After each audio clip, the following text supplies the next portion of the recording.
Hello guys and welcome to a new brand video. In today's tutorial I'm going to show you how to link your issues on GitHub.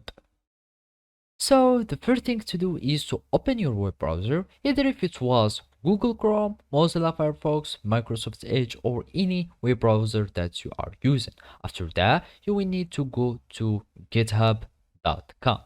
And now we will need to create an account so we can be able to use the GitHub services.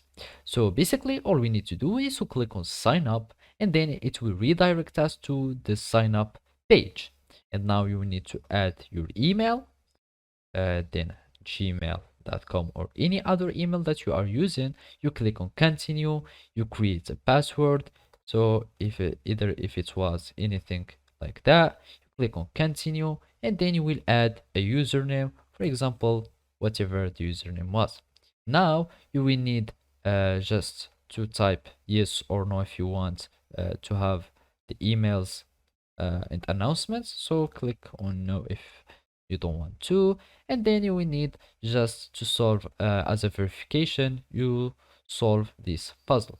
So we start this puzzle and the single object, we do like this, and then you will do like that, and then you will create an account.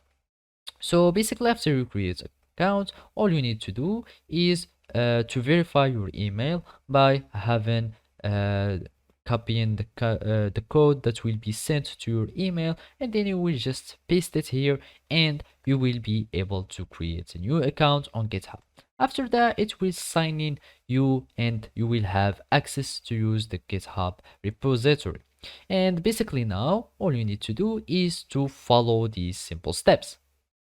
And now after that you log into your account, all you need to do is to go to your repository, you click on it, and here we will find issues. You click on issues and here we will find the list of the issues of your repository. You click on the issue that you want to link, and here on this navigation bar or tab we will find development. And as you can see here we will be able to link this issue with the pull request. You click on this icon and here you will find your pull request that you have on your repository, or you can just create a branch and then you will click you will choose the request and click apply, and you will have your issue that will be linked with the the pull request. So basically this is how you can do it. Thank you for watching and see you next time.